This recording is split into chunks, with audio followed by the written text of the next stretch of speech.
Assalamualaikum warahmatullahi wabarakatuh. Alhamdulillah, alhamdulillahirabbil alamin. Wassalatu wassalamu ala asrofil anbiya'i wal mursalin wa ala alihi wa sahbihi ajma'in, amma ba'du. Yang pertama-tama, marilah kita panjatkan puja dan puji syukur kita atas kehadirat Allah Subhanahu wa taala. Karena Allah Subhanahu wa taala masih memberikan kita nikmat, rahmat, taufik serta hidayahnya sehingga kita dapat masih dalam keadaan Islam, yaitu sebagai nikmat yang paling besar yang Allah berikan kepada kita. Yang kedua yaitu salat serta salam marilah kita haturkan, kita junjungkan kepada sosok figur Nabi, yang mana Nabi tersebut adalah Nabi yang mulia, Nabi yang agung.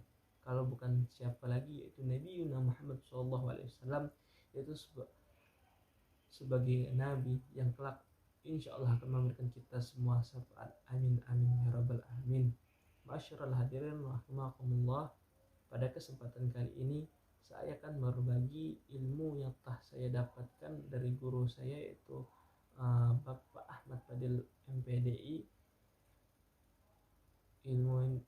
Dan salah satu ilmu yang penting dari sekian banyak ilmu yang ada di agama Islam, yaitu usul fikih. Ilmu usul fikih adalah merupakan ilmu yang termasuk ilmu yang penting, yang sebagai bisa menjadi wasilah ataupun penghubung kita agar kita dapat mendekatkan diri kita kepada Allah Subhanahu wa taala. Ilmu usul fikih secara sederhana adalah merupakan suatu cara ataupun metode yang dijadikan perantara untuk memproduksi sebuah hukum, pengetahuan tentang metode dan tata cara memproduksi hukum-hukum syar'i melalui dalilnya. Itulah yang disebut dengan ilmu usul fikih.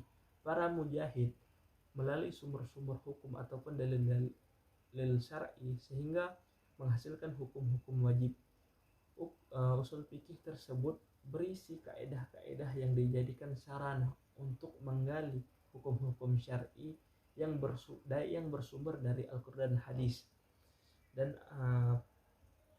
dari sekian banyak bab dalam ilmu usul fikih, pada kesempatan kali ini saya akan berbagi tentang mutlak dan muqayyad.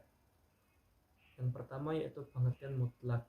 Mutlak adalah lafaz khas yang menunjukkan kepada makna keseluruhan dan tidak dibatasi oleh suatu sifat dari beberapa sifat, seperti contoh kata kitab, yaitu artinya buku. Yang selanjutnya adalah rojul, anak laki-laki, dan masih banyak kata-kata yang lainnya.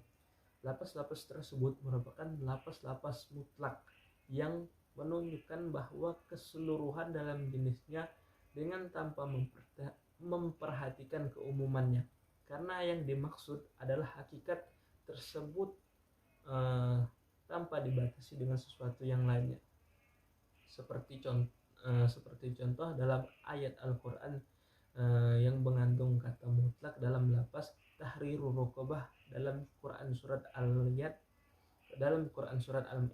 ayat 89. Makna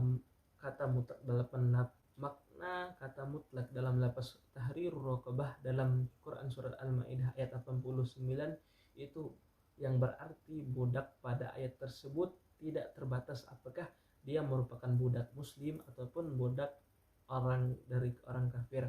Akan tetapi lafaz tersebut mencakup kepada budak secara umum.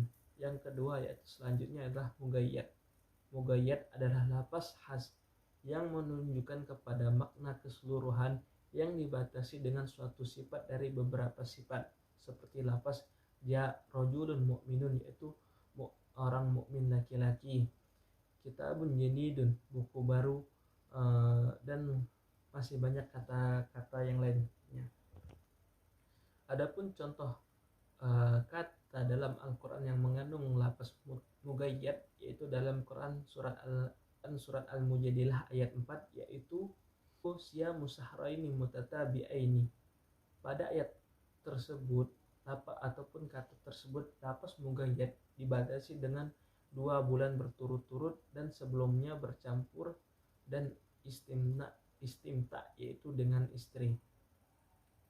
Dan adapun hukum-hukum yang terkandung dalam mutlak dan muqayyad ada beberapa contoh, dan adapun hukum yang terkandung dalam mutlak dan muqayyad ada beberapa hukum. Yang pertama yaitu hukum yang berlaku di dalam lafaz mutlak adalah hukum kemutlakannya selama masih tidak terdapat dalil ataupun qarinah yang menunjukkan muqayyadannya.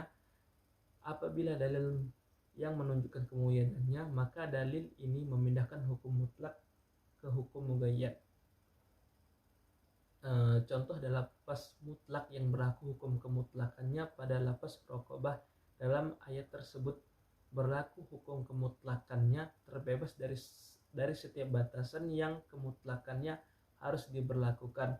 Orang yang menzihar istrinya dan ingin kembali kepada istrinya wajib memerdekakan budak, baik beragama Islam ataupun non-Islam.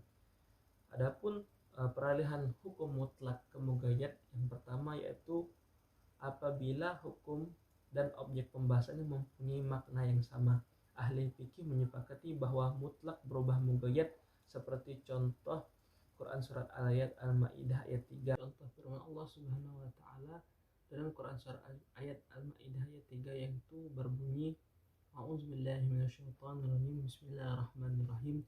Hurimat 'alaikum maitatu wad-damu wa lahmul khinzir wa ma uhilla li ghairillah.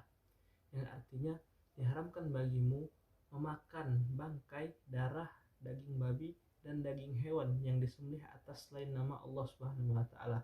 Quran surat Al-Maidah ayat 3. Lafaz ad-damu merupakan bentuk mutlak tetapi berubah menjadi muqayyad dengan adanya firman Allah Subhanahu wa taala yaitu Quran surat Al-An'am ayat 145. Sebab dalam dua ayat tersebut adalah satu yaitu bahayanya darah, dan hukumnya pun juga satu yaitu diharamkannya mengkonsumsi darah. Oleh karena itu lafaz mutlak pada ayat tersebut berubah menjadi status hukumnya muqayyad dengan kesimpulan bahwa yang diharamkan adalah darah yang mengalir, bukan yang lainnya. Adapun yang kedua yaitu hukum dan sabab di dalam lafaz mutlak berbeda dengan hukum dan sebab ataupun sabab di dalam lafaz muqayyad. Menurut Imam Hanafi dan para pengikutnya, lafaz mutlak tidak bisa berubah status menjadi muqayyad, dan mutlak beramal dengan kemutlakannya dan muqayyad dengan beramal dengan kemuqayyadannya dengan pada tempatnya masing-masing. Contohnya firman Allah Subhanahu wa taala ayat Al-Quran surat Al-Maidah ayat 38 yaitu wasariqu wasariqatu faqta'u aydiyahuma jazaa'um bima kasaba nakalam minallah wallahu azizun hakim. Yang artinya adapun orang laki-laki maupun perempuan yang mencuri, potonglah tangan keduanya sebagai balasan atas perbuatan yang mereka lakukan dan sebagai siksaan dari Allah Subhanahu wa taala, dan Allah Maha Perkasa, Maha Bijaksana. Quran surat Al-Maidah ayat 38. Lafaz aydiyahuma pada ayat pertama merupakan lafaz mutlak dan lafaz aydikum merupakan lafaz muqayyad. Sebab dua ayat tersebut berbeda, yaitu pencurian dan akan bersolat ketika berhadas, dan terdapat dalam Quran surat Al-Maidah ayat 6 yaitu yang berbunyi, ya ayyuhallazina amanu idza kuntum ila sholati faghsilu wujuhakum wa aydiyakum ila marafiq. Yang artinya, hai orang-orang yang beriman, apabila kamu hendak mengerjakan sholat maka basuhlah mukamu dan tanganmu sampai ke siku-siku. Quran surat Al-Maidah ayat 6. Lafaz aydiyahuma pada ayat pertama merupakan lafaz mutlak dan lafaz aydikum merupakan lafaz muqayyad. Sebab dua ayat tersebut berbeda, yaitu pencurian dan akan bersolat ketika berhadas. Setelah berhadas, hukumnya pun juga berbeda. Hukum pada ayat pertama adalah memotong tangan orang yang mencuri, dan ayat yang kedua adalah membasuh tangan atau mensucikan tangan.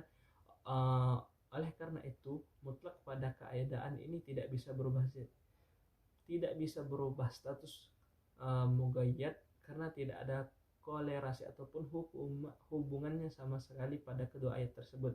Yang ketiga adalah Apabila hukum berbeda tetapi sebabnya sama, maka mutlak tetap berstatus mutlak dan kedua-duanya diberlakukan pada tempatnya masing-masing. Contohnya yaitu firman Allah Subhanahu wa taala dalam Quran surah Al-Maidah ayat 6, yaitu ya ayyuhallazina amanu idza kuntum ilas sholati faghsilu wujuhakum wa aydiyakum ilal marafiq, yang artinya wahai orang-orang beriman, apabila kamu hendak mengerjakan sholat, maka basuhlah mukamu dan tanganmu sampai siku-siku. Quran surat Al-Maidah ayat 6. Dan terdapat dalam Quran surat Al-Maidah ayat 6 pula, falam tajidu ma'an fatayammamu sa'idan tayyiban famsahu biwujuhikum wa aydikum min, yang artinya maka jika kamu tidak memperoleh air, maka bertayamumlah dengan debu yang baik yaitu suci, usaplah wajahmu dan kedua tanganmu dengan debu itu. Quran surat Al-Maidah ayat 6. Sebab dari dua ayat tersebut adalah satu, yaitu berhadas ketika akan melaksanakan sholat. Hukum dua ayat tersebut berbeda, yaitu membasuh tangan dalam wudhu dan mengusap tangan dalam tayamum. Mutlak dalam keadaan ini tidak bisa berubah status menjadi muqayyad, akan tetapi kedua-duanya diamalkan pada tempatnya masing-masing. Sekian ilmu yang dapat saya sampaikan. Mohon maaf bila terdapat banyak kesekian yang ilmu saya bagikan pada kali ini. Mohon maaf atas kekurangan di sana sini, dan kepada Allah saya mohon ampun karena saya di sini masih tahap belajar. Mungkin cukup sekian, terima kasih. Cukup sampai di sini. Saya ucapkan wabillahi taufiq wal hidayah wa ridha wal inayah. Wassalamualaikum warahmatullahi wabarakatuh.